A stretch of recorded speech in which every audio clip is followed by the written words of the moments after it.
அவுதுபில்லாஹி மினஷ் ஷைத்தானிர் ரஜீம். பிஸ்மில்லாஹிர் ரஹ்மானிர் ரஹீம். அன்பார்ந்த நேயர்களே, பாலஸ்தீன் மீட்பு போர் 460வது நாளை எட்டியிருக்கிறது.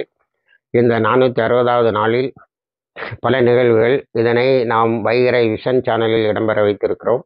அதனை பார்க்கும்படி சப்ஸ்கிரைப் பண்ணும்படியும் உங்களை கேட்டுக்கொள்கிறோம். இதிலும் அது தொடர்பான சில தகவல்களையும் வேறு சில தகவல்களையும் பதிவு செய்கிறோம். இதில் மிக முக்கியமாக கவனிக்க வேண்டியது, ஜனவரி 20 வருவதற்கு இன்னும் 11 நாட்கள் இருக்கிறது. குறிப்பாக 10 நாட்கள் என எடுத்துக்கொள்ளலாம். இதற்குள்ளால் பைடன் போட்டிருக்க திட்டத்தின்படி இஸ்ரேல் அல்லது அமெரிக்கா ஈரானுடைய தளங்களை, அதாவது அணு ஆயுத உலைகளை தாக்க வேண்டும். தாக்கிவிட்டு தான் போவேன் என்று பைடன், அல்லது நான் வந்தவுடன் தாக்குவேன் என்று ட்ரம்ப். இதில் அமெரிக்காவில் வாழக்கூடிய மக்களும் அதே போல் கிரேட் பிரிட்டனில் வாழக்கூடிய மக்களும் ஒரு பெரிய ஏமாற்றத்துக்கு ஆளாகி இருக்கிறார்கள். அமெரிக்காவில் ட்ரம்ப் ஜெயிப்பதற்கு மிக முக்கியமான காரணமாக இருந்தது காசாவில் அவர் நான் இஸ்ரேல்கிட்ட இருந்து பணம் வாங்கி கொடுப்பேன், காசாவை ரீபில்டு பண்ணுறதுக்கு வரைக்கும் அறிக்கை விட்டான். அதனால் ஓட்டு போட வேண்டாம், யாருக்கு ஓட்டு போட்டாலும் ஒரு ஜியோனிஸ்டை கூட்டுப்படுகொலைகளை ஆதரிக்கக்கூடிய ஒருவர் தான் ஆட்சிக்கு வருவார் என்று இருந்தவர்களும் ஓட்டு போட்டார்கள். இதனால் இந்த ஸ்விங் ஸ்டேட்டுன்னு சொல்லக்கூடிய அமெரிக்க தேர்தலினுடைய தலையெழுத்தை மாற்றி அமைக்கின்ற மாநிலங்களில் ட்ரம்ப்புக்கு அதிகமான வாக்குகள் பெற்று வெற்றி பெற்றார். இப்போ அந்த ட்ரம்ப்பு காசாவில் பாலிசியை மாற்றிக்கிட்டார்.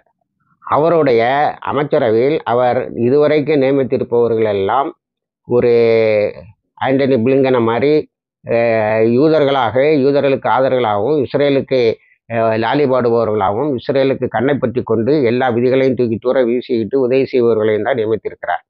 இப்போ அவர் என்ன அறிக்கை விட்டுருக்காருன்னா, அவர் பதவியேற்க முன்னாடி ஹாஸ்டேஜஸ் விடணும்னு. ஆனால் ஹாஸ்டேஜஸ் நேற்று 2 பேரை இஸ்ரேலும் கொலை செய்தது. அப்போ விடலைன்னா நான் ஒரு பெரிய நரகமாக ஆக்கி விடுவேன்னு சொன்னார். அதை நேற்று ஹமாஸ் போராளிகள் அதற்கு பதில் கொடுத்திருந்தார்கள். அதை சொன்னேன். இப்போ மக்கள் என்ன நினைக்கிறாங்கன்னா, எல்லாரும் இந்த இனப்படுகொலை கண்டிப்பவனாகவும் இல்லை, அதை நிறுத்துவதற்காகவும் இல்லை. இஸ்ரேல்கிட்ட தோற்று கொண்டு இருக்கக்கூடிய இஸ்ரேல்கிட்ட ஒரு ஒப்பந்தத்தை போட்டு அந்த ஹாஸ்டேஜஸை நீ வெளியில் கொண்டு வான்னு சொல்லக்கூடிய திராணி ட்ரம்ப்புக்கு இல்லை. சொல்லலாம், நீ முதல்ல அப்படி தான் சொல்லிட்டு இருந்தான், நான் வர்றதுக்கு முன்னாடி போர் ஒப்பந்தத்தில் கையெழுத்து போட்டாக வேண்டும்னு சொன்னவன் இப்போ நான் காசாவை அழித்து விடுவேன், அதுக்கு பயந்து நீங்கள் விடணும்னு சொன்னால் அவனை விட மாதிரி இல்லை. அதுக்குள்ளால இன்னும் 2 பேர் போயிட்டான். இப்போ நமக்கு தெரிஞ்ச ஒரு 40-41 பேர் தான் இருப்பான். 250 பேரில் 100 பேர் ஒரு எக்ஸ்சேஞ்சில் விட்டது. அடுத்தது கிரேட் பிரிட்டனில் என்னன்னா, லேபர் பார்ட்டி அதிகமாக ஜெயிச்சது. காரணம் என்னன்னா, காசாவுக்கு ஆதரவை தெரிவித்தது எலெக்ஷன் நேரத்தில். அதனால லேபர் பார்ட்டி சொல்லிடுச்சு. ஆனால் இன்றைக்கு வரைக்கும் இஸ்ரேலுக்கு ஆயுதம் கொடுக்குற விஷயத்தில் ஒரு தெளிவான முடிவு எடுக்கலை. அதே மாதிரி இஸ்ரேல் பண்ணக்கூடிய இனப்படுகொலை தடுப்பதற்கும் எந்த ஒரு பெரிய முடிவும் எடுக்கலை. ஆனால் ஹூத்திஸ் மீது தாக்குதலை அமெரிக்காவுடன் சேர்த்து தொடர்ந்து நடத்தி கொண்டு இருக்கிறது. ஆக இந்த தேர்தல்களெல்லாம் காசாவை ஒரு பொருளாக பயன்படுத்தி அவர்கள் ஜெயித்து விட்டு மக்களுடைய வாக்குகளை வாங்கி விட்டு மக்களை ஏமாற்றி விட்டார்கள் என்ற மனநிலை இருக்கிறது. இதனிடையே இஸ்ரேல் அல்லது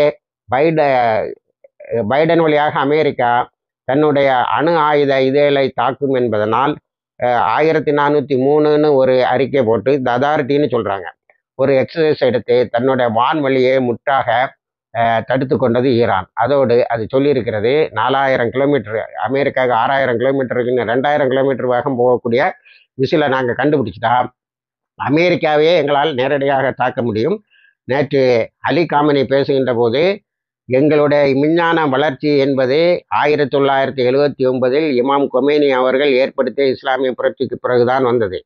இந்த 40 ஆண்டுகளாகவும் ஈரானை மிகவும் தரக்குறைவாகவே நீங்கள் கணக்கு போட்டு வைத்திருக்கிறீர்கள். நீங்கள் போட்ட பொருளாதார தடை, நீங்கள் செய்த எங்கள் அணு ஆயுத விஞ்ஞானிகளை கொலை, இவற்றையெல்லாம் தாண்டி நாங்கள் இப்பொழுது அணு சக்தியை முழுமையாக பெற்றுவிட்டோம்.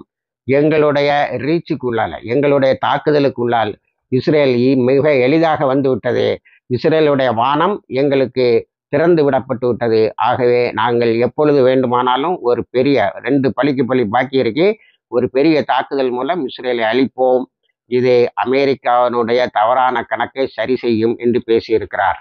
ஆக ஒரு 10 நாளைக்குள்ளால இந்த உலகத்தில் ஒரு பெரிய யுத்த மேகம் சூழ வேண்டும். அது எப்படி வருகிறது என்பதை இணைந்திருங்கள். உங்களுக்கு கொண்டு வந்து சேர்க்கிறோம். வாய்ஸ் தவானா அல்ஹம்துலில்லாஹி ரபில் ஆலமீன்.